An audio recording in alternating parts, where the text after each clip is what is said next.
Hello everyone, welcome to all. So today we will discuss the third lecture of the IoT. Basically, the third lecture on the first unit, and the unit is fundamentals of IoT or the basics of IoT. And the title of our third lecture is logical design and enabling technologies. So in the previous lecture, we discussed about the various architectures and framework of the IoT with various good examples. We have taken examples of smart umbrella and smart farming systems and so on. We also discussed the various Cisco level architecture or Cisco level framework of the IoT in the previous lecture. So in this lecture we will discuss about the logical design of the IoT. Basically we will discuss about the its logical design, its communication module and various communication API, for example REST and so on. Also in this lecture we will discuss about the various fundamental development board or latest development boards such as Arduino Uno, Raspberry Pi and BeagleBone, etc. We will discuss all the basic features of all these development board. So first is, what do you mean by the logical design? Logical design of an IoT system refers to the abstract representation of entities and processes without going into the low level specifications. So basically the logical design shows the only the abstract level of your IoT. And there are various functional blocks of the IoT. We already discussed about the various devices or the physical object. This is our first and primary functional block of the IoT. Second one is the communication, then services, management, security and application is the final functional block of your IoT. So basically your IoT consists of various devices, actuators, monitoring devices and some control functions. We already discussed about these sensors, the basics of these sensors and actuators in the previous lectures. So these devices are basically the very low power devices which are battery operated devices. Also these devices can work on the analog inputs or the digital inputs. Fine. Second one main block is your communication module. So the communication block specifies the communication or handles all the communication part of your IoT system. Means the communication between your IoT devices or physical object with the microcontroller. So a communication module basically consists of various protocol handlers, message queue or the message cache. So the basically a device message queue insert the messages in the queue and deletes the messages from the queue in the first in first out manner. So basically this communication module consists of various protocols we will discuss later on. Fine. Next one is the services. So an IoT system use various type of IoT services such as services for the device monitoring, device control services, publishing services and so on. So all these services part are controlled in this services block. Next one is the management block. So management block provides the various functions to govern the IoT system at the management level, and the security blocks secure the IoT system and provides the various functions such as authentication, authorization, message and content integrity or the data security and the so on. All these services are provided by the security block. Next one is the application block. We already discussed a lot of application of the IoT. All those applications such as your temperature monitoring, smart farming, smart cities, all these applications part are controlled in this application block. So these all are various functional or fundamental blocks of the IoT. Fine. Devices or the physical object. So basically in the devices part consists of your sensors, actuators, monitoring or the controlling functions. Basically there are two type of sensors. One is your analog sensor, second one is your digital sensor. Analog sensors are the sensors which works on the analog input, while the digital sensors works on the digital input. And the examples of digital sensors are touch sensors, proximity sensors, metal sensors. These sensors works on the digital inputs, means the on or off, means if it sends something, it will give the output in the form of 1 or 0. Next one is the control unit. So basically the control unit is the heart of our IoT system. The control unit consists of MCU, microcontroller unit, or some integrated chips or SoC. SoC means system on chip. So the functional various microcontroller examples used in the IoT systems are Atmega 328, Atmega 32U4, ARM Cortex, etc. So this figure shows the various functional unit in a microcontroller embedded in the IoT system. So basically the microcontroller part consists of our processors, internal RAM, internal flash or the firmware, the timer sections, programmable IO parts, general purpose input output ports and serial input output ports. Fine. So these input output ports are some pins which can be used for input and the output purpose. For example, on the Arduino, I have the 14 input output pins. So some of these pins can be for the input purpose, output purpose, and some are the bidirectional. Some are the analog pins and the digital pins. And the third main component integrated in the microcontroller or integrated with microcontroller in the IoT system is the pulse width modulation unit. Pulse width modulation is your communication techniques used to improve or to increase the strength of your signal. ADC, analog to digital converter. In some parts, if the input is analog, we have to convert it to digital for the further processing. So at that time, ADC part is used. Next one is communication network interfaces. So all these are various functional units that are embedded in the IoT system with the microcontroller. Next is communication module.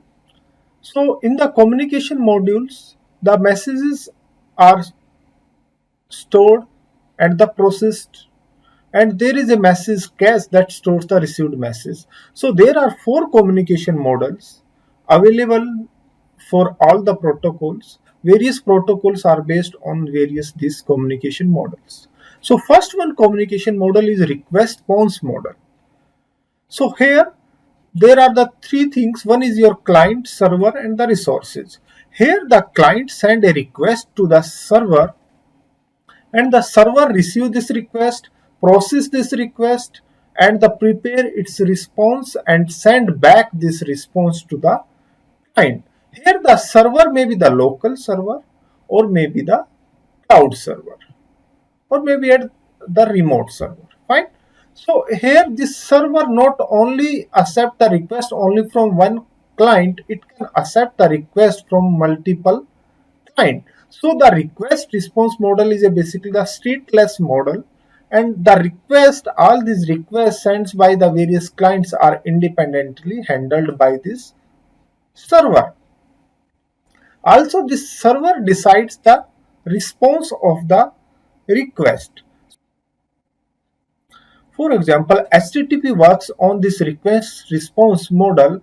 A web acts as a client that send a request to the server, and here the server is an application on a computer that hosts a website that acts as a server.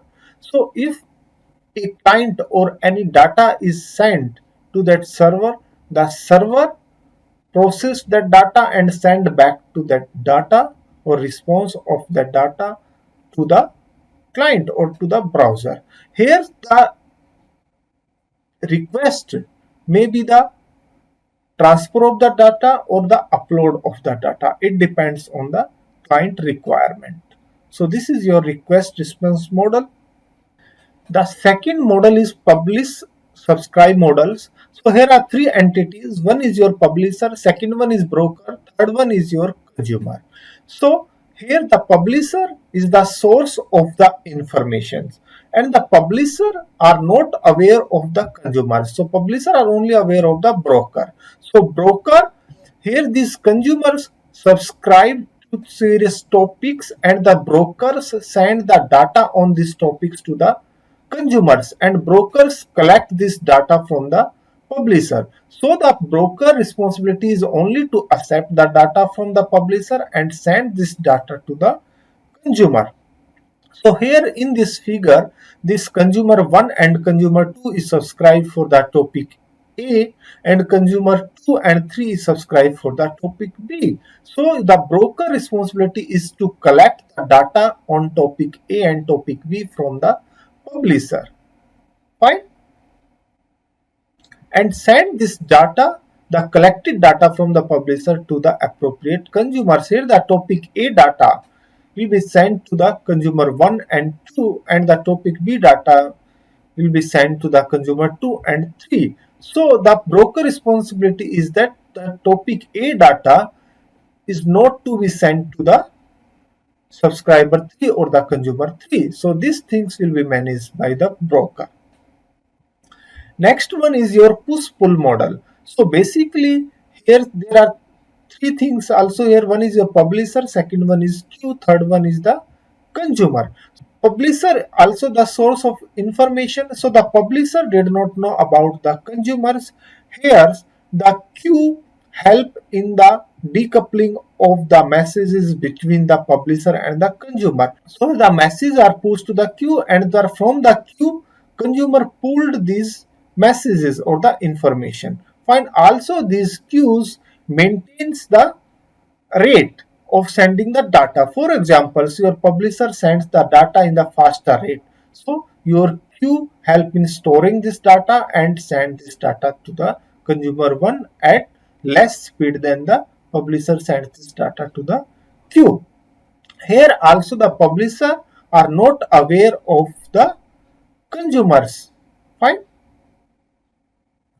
Next one is exclusive pair model. So basically this is bidirectional full duplex communication module that uses a persistent connection between client and the server.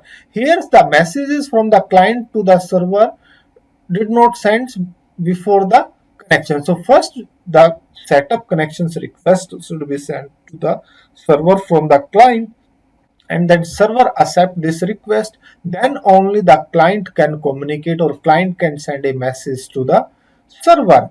And after sending the message and sending the response from the server to the client, the connection close request should be sent to the server. So it may be the bidirectional in nature.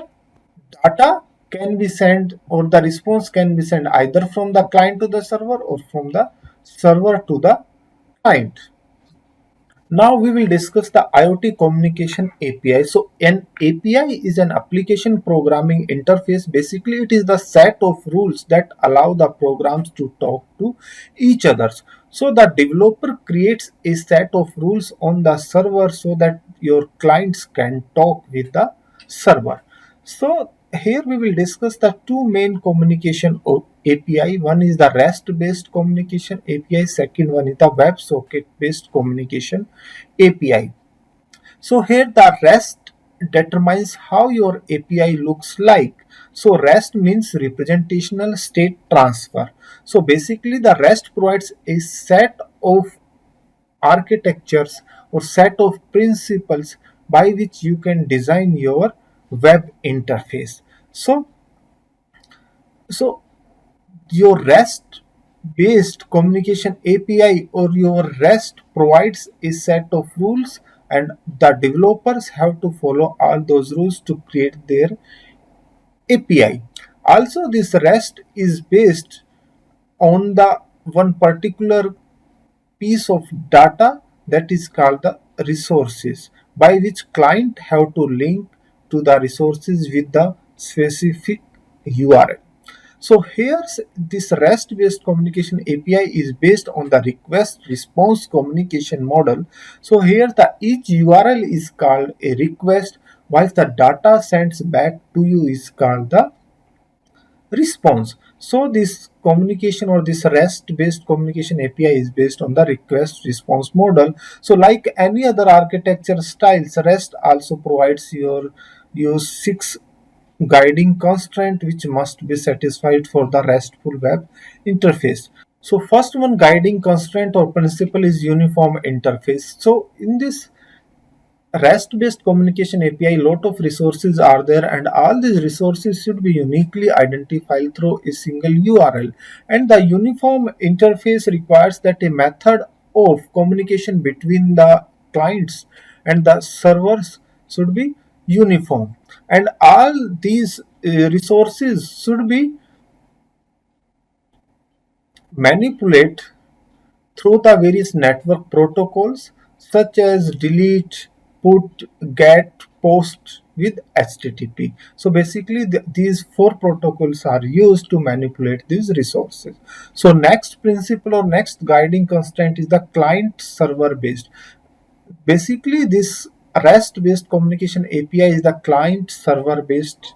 So there should be clear outlining between the client and the server functions. So the UI, the uniform resource interface, the uniform interface and the request gathering concerns. Basically, there should be clear division between the work of the clients and work of the servers. Here's the UI and the request gathering concern are the client domains, and the data access, workload assignment, security are your server domain.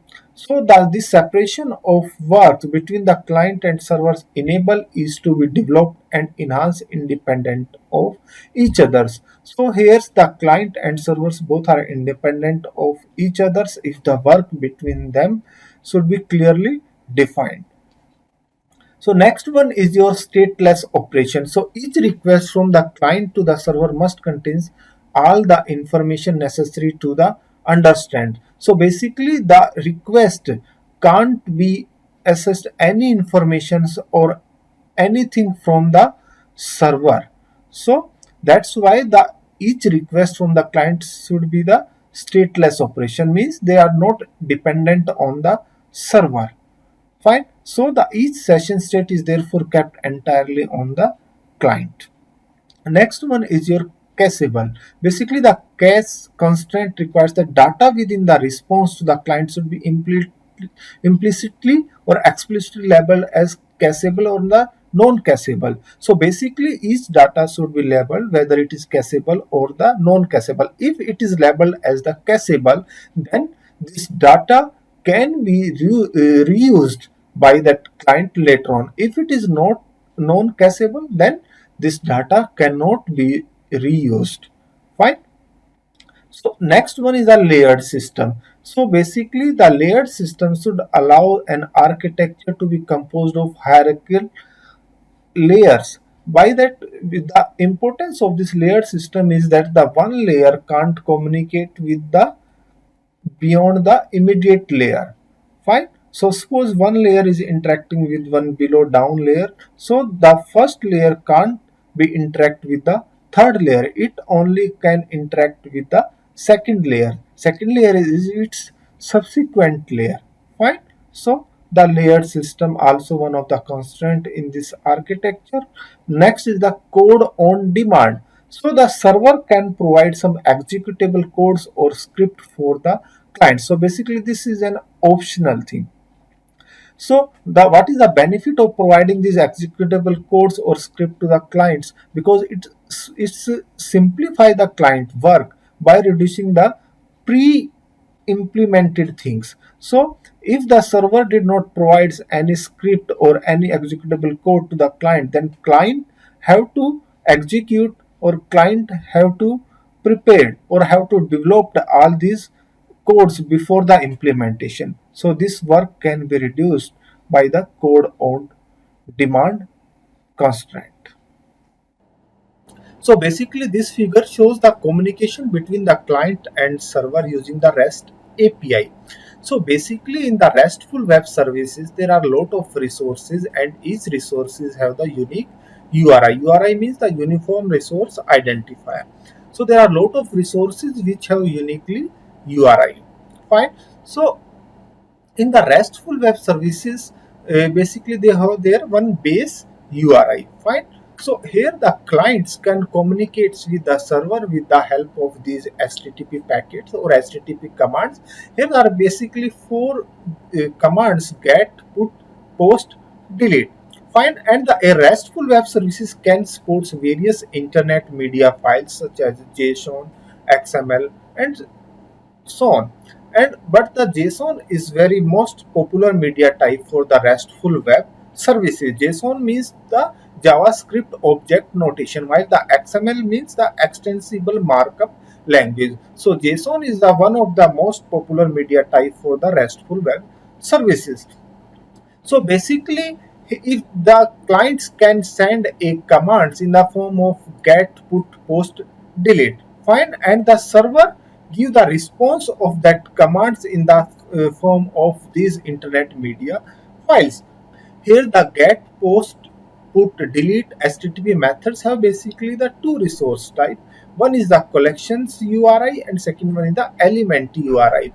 So basically now we understand all these four commands using one examples. So basically if I am saying one the base URI is the HTTP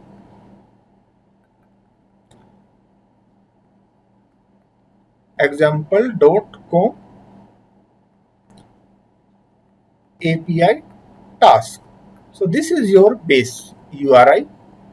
So if I am saying one command, first one is your get. So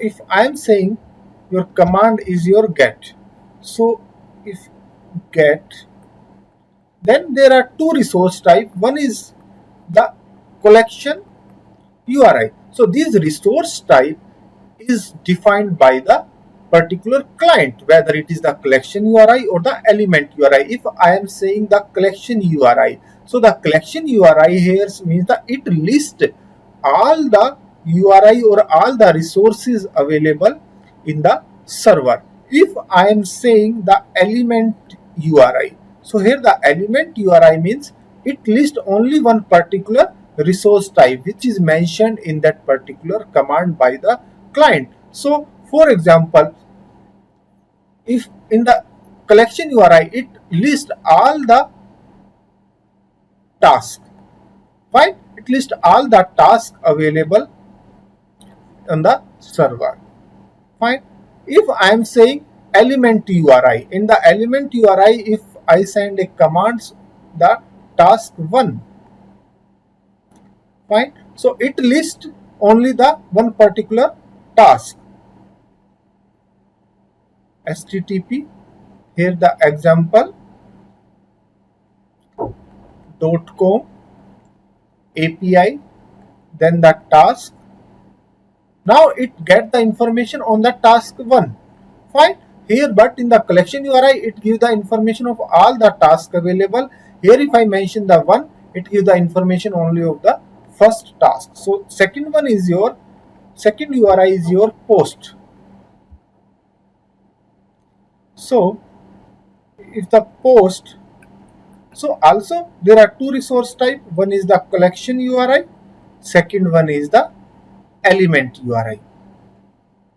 So in the collection URI basically creates a new resource type. It creates a new resource type, while the element URI is generally not used. Fine. So third one is your put. Also in the put there are two collections and the element. So in the collection it replaces the entire collection with the other one,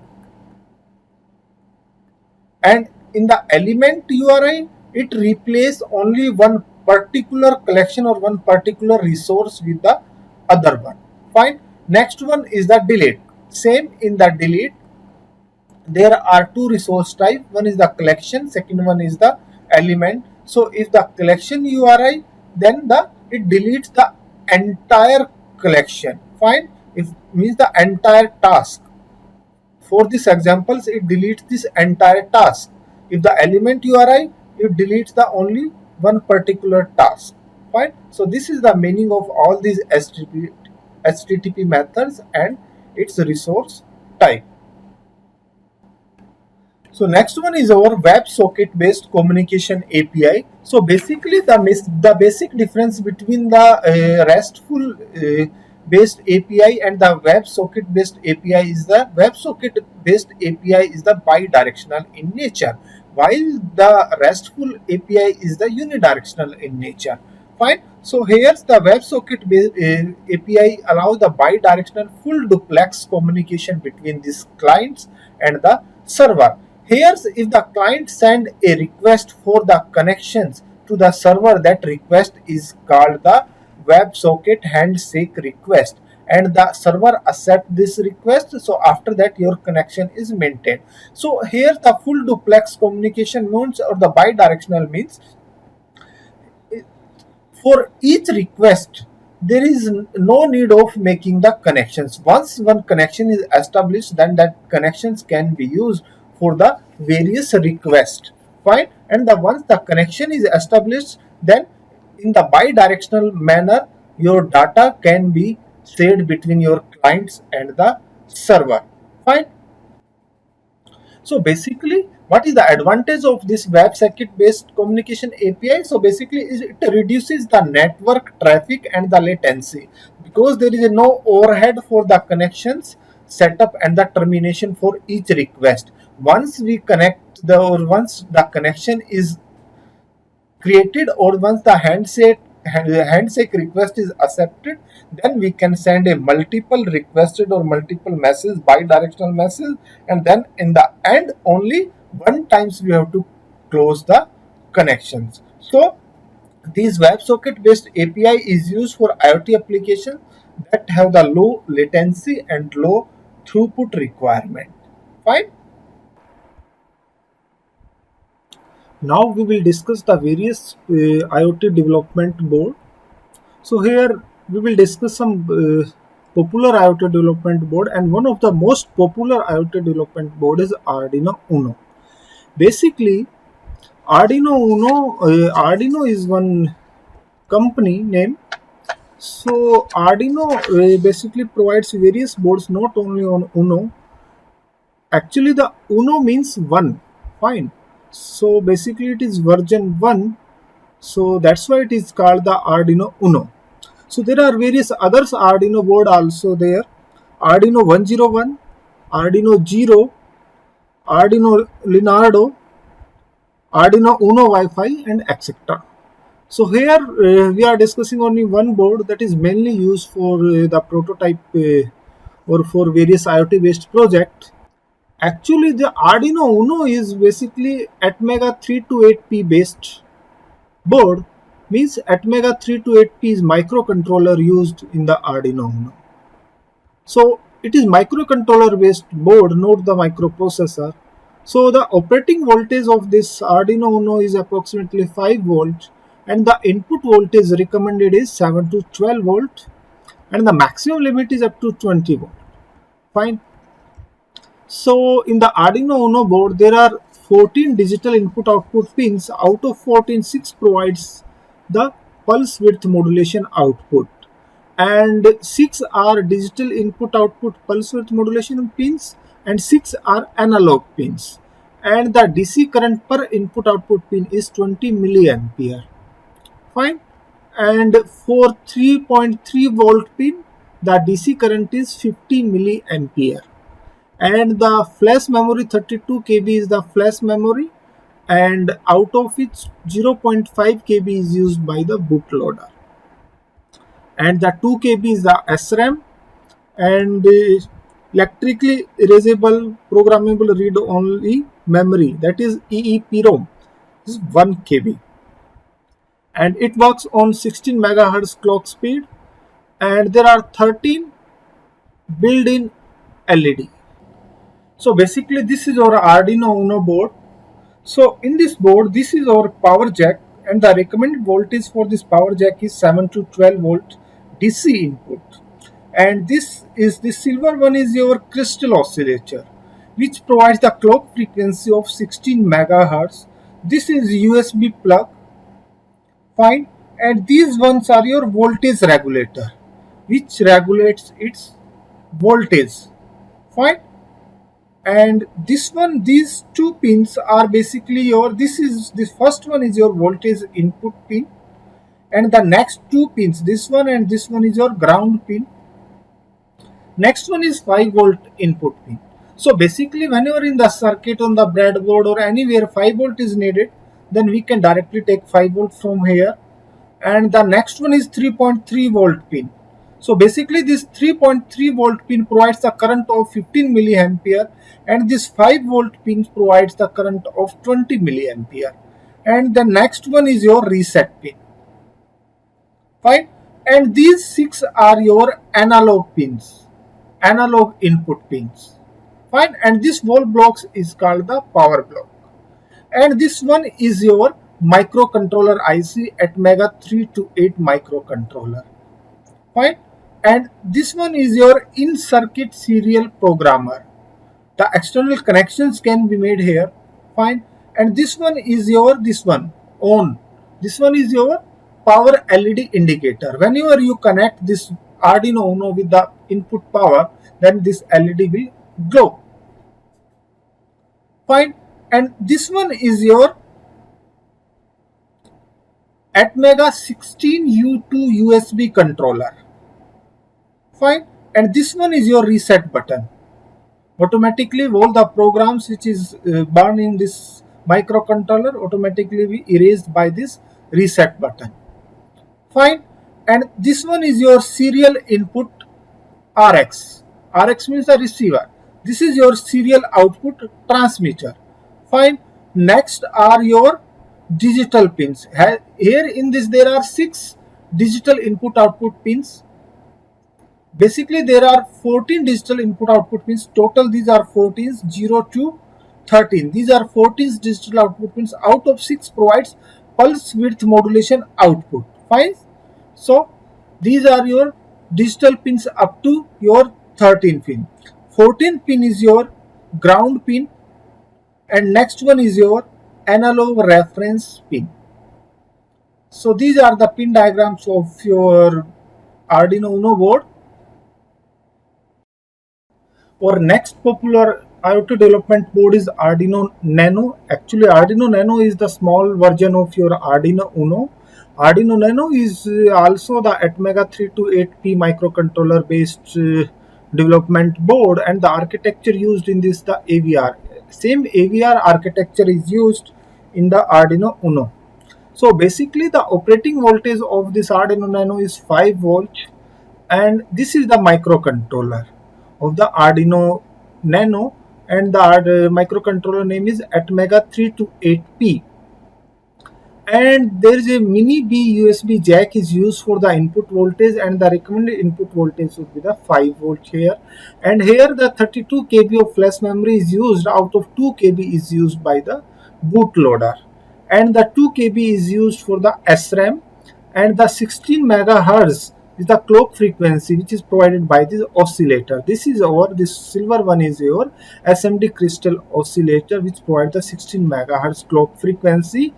And there are 8 analog input pins start from this A0, A1, A2, A3, A4, A5, A6, A7, fine. So there are 8 analog input pins, and the EEPROM is 1 KB of EEPROM is used here, and each input output pins provides the 40 milliampere current, and the input voltage is 7 to 12 volt. So basically this is our input voltage 7 to 12 volt, and this is 5 volt is the operating voltage, means this microcontroller and the other IC are basically operated at the 5 volt, fine.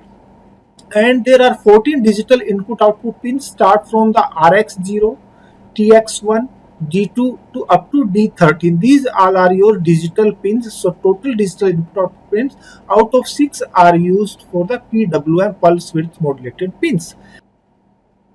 So basically in the diagram of this Arduino Nano, This is our microcontroller. This is our mini B USB jack, and basically this is our crystal oscillator. These are our digital pins. This pin is used for the ground. This is the reset pin. This is the receiver pin. This is the transmitter pin. So basically this is the LED, transmitting data indicator LED. So basically when it transmits, this Arduino Nano when transmit the data, then this LED will glow white, and this is our red LED. This is our receiver data indicator. Means when it is red, it means this Arduino Nano is receiving the data. So basically this is the power indicator. This is the blue LED, and this is our pin 13 LED yellow. So this is for pin 13 LED yellow. Fine. And this is a 5-volt pin. This is the reset pin. This is the ground. This is the V input voltage, and this one is the analog reference, and this one is a 3.3 volt output. Basically all the pins and all the operations are same as the Arduino Uno, only the difference is in the size. Our next popular IoT development board is Arduino Mega 2560. Why it is 2560? Because the microcontroller used in this Arduino Mega is at Mega 2560, and this is the microcontroller at Mega 2560. Fine, and the operating voltage is the 5 volt for it, and the recommended input voltage is 7 to 12 volt, and the maximum limit is the 20 volt. Basically this is over the power jack which is used for the input. This one is our power jack, this one is power jack, and this one is your USB jack. Fine. And this one is oscillator which provides the clock frequency of 16 megahertz. Fine. So this one is our oscillator similar to our Arduino Uno. Actually this Arduino Mega board have the 54 digital input output pins. Start from this is 0, this is 0, this is 1. So basically this 0 is our receiver pin, this 1 is our transmitter pin, and these up to 13, and this is our 14 up to 21. This is our 22 up to 52. Fine. And so total, and this side 31, 53. So total 54 pins are here for the digital input output pins. Out of these 24, 15 provides the pulse width modulation output. So these are our pulse width modulation output 0 to 14. So total 15 provides the pulse width modulation output, and these 16 pins are start from A0 to A15. These are over the analog input pins, and the DC current per input pins per input output pins is 20 millivolt, and this is our this one is ground, this one is 5 volt, this one is 3.3 volt output. So 3.3 volt DC provides the 50 milliampere current, and this 5 volt provides the 20 milliampere current. So here 256 kilobyte of the flash memory, out of which 8 KB is used by the bootloader. So 8 KB is the SRAM and 4 KB is the EEPROM. Fine. And this one is your transmitter TX LED, this one is your receiver LED, and this one is your D13 pin LED. Fine. And this one is our reset button. This one is our IC HP header. Basically IC HP header is the in circuit serial programming pin. Basically this is these pins will allow you to use an external programmer to upload the program into this microcontroller. Fine. And these are your two transistors. Fine. And this one basically is our 5 volt output pins. Fine. And these are our ground pins. Fine. And this one is our analog reference pin. Our next popular IoT development board is Raspberry Pi 4. Actually the Raspberry Pi is a series of small boards computers developed in the UK by the Raspberry Pi Foundation. Fine. To put the power of computing and the digital makings into hands of people all over the world. Basically this is our computer in hand. Fine. So various versions of Raspberry Pi is available. Raspberry Pi 3A plus, 3B, 3B plus, B plus, A plus. So Raspberry Pi for this one is over the latest Raspberry Pi board. So here this is our processor, and the processor name is Broadcom BCM2711B0, and it is 1.5 gigahertz frequency, 64-bit quad-core Cortex A72. Fine, and these have four USB ports. Basically, two USB ports are 2.0. This is 2.0 and this is 3.0 ports. So basically, this is a four-pole stereo output and composite video port. This one, so this one, and there are two HDMI ports, this one and the one.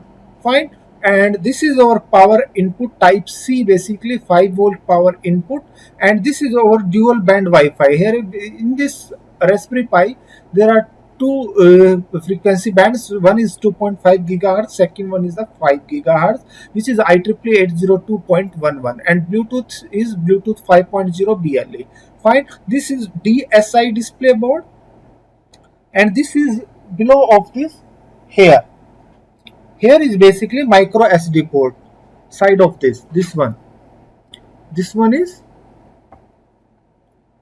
your micro SD port,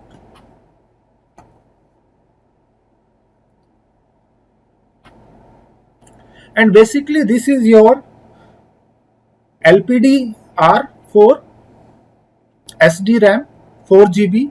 Fine. And this is your Ethernet, 2 gigabit Ethernet, and this one is your Ethernet controller. Fine. And this one is your USB controller. So basically these are the main components of your Raspberry Pi 4, and basically this is a set of 14 pins GPIO, means general purpose input output header. Fine. So our next one is our Microduino board. So Microduino basically a company which provides various type of boards and various versions like the Arduino. So the mainly versions of this Microduino is Microduino Core Plus, Microduino Core USB, Microduino Zigbee, Microduino Core RF, Microduino USB TTLC, and etc. Here the Microduino Core is an 8-bit microcontroller development board with the core of Atmel Atmega 328P. Here the microcontroller used is the Atmega 328P and Atmega 168PS series. So basically it is an open source compatible with the Arduino Uno controller module. So this is your Arduino compatible module, and the name is your Microduino Core. Fine. So all these modules are compatible with the Arduino Uno. Similar to the Microduino Core Plus is an 8-bit microcontroller development board on Atmel. The microcontroller here used is the Atmega 1284P, while here the Atmega 328P is used, but here 1284P is used and 644PA series is used. Fine. So similarly, Microduino Core USB use the Atmega 32U4 series as the microcontroller, and the Microduino Zigbee basically adopts CC2530 chips. Fine. Which is a short distance, simple, low power, low rate, low cost bidirectional wireless communication technology. So basically the wireless is embedded into this Microduino Zigbee. Okay, and it is used mainly for the data transmission application among various electronic devices. And there are various other chip also provided by the Microduino, like the CC2541 chip, Microduino NFC. Fine. Next one popular IoT board is Intel Galileo board. Basically, Intel Galileo is the first in line of Arduino certified development board based on the Intel 86 architecture and designed for the maker and the education communities. Basically, this board was discontinued in 2017 after the development board of for Arduino, like Arduino Uno, Arduino Nano, Arduino Mega. So after these generations, the Intel Galileo boards are discontinued. Fine. So basically this Intel Galileo board have two versions, generation 1 and the generation 2, and sometimes these boards are also called the breakdown boards. So similar to our Arduino Uno, Here this is the USB ports. This is USB port device, and this is your power input jack. This is your reset button. Fine. So Intel Galileo board basically generally now no use because the Arduino covers the all the functionalities of these Galileo boards with low cost. Next one is our Intel Edition module. So basically Intel Edition module is a system on chip that includes an Intel Atom 500 MHz dual core dual threaded CPU.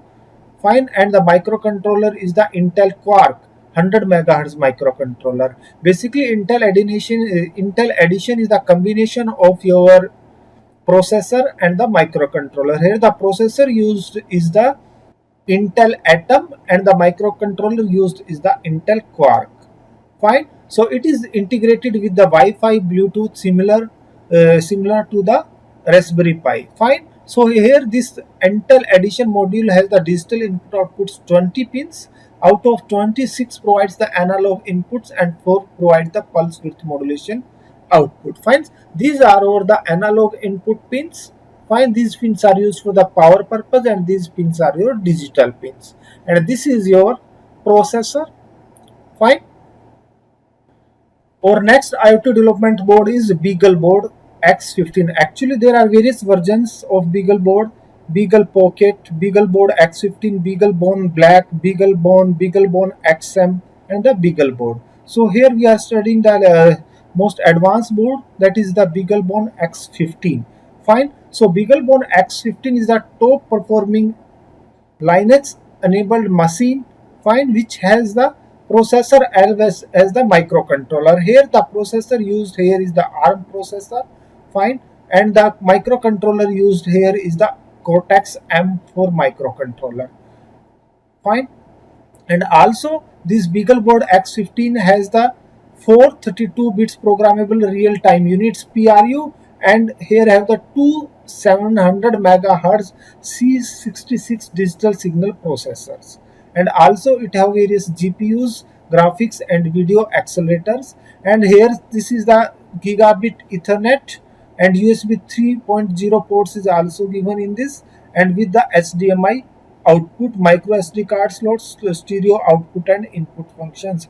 All functions which are available in the Raspberry Pi is available in this BeagleBoard X15. And the software compatibility of this BeagleBoard X15 is the Debian, Android, Ubuntu, Cloud9 IDE. Fine. These are the software which are compatible with this BeagleBoard 15. So conclusion is that there are basically a lot of advanced board which can be used for the IoT purpose. Among of them there are various boards which are most popular like the Arduino Uno, Arduino Nano, and the Raspberry Pi 4, Raspberry Pi 3, and the this BeagleBone X15 and the Intel Edition modules. These are your some features of this development board. With this, now we come to end of this lecture. So in this lecture we studied about the various communication models. We start with four type of communication models like client server communication model and so on. We also studied the various communication API like REST based communication API, WebSocket based communication API. In the REST based communication API we studied about the various HTTP commands like GET, put, post, delete. We also studied the WebSocket based API. What is the meaning of duplex communication?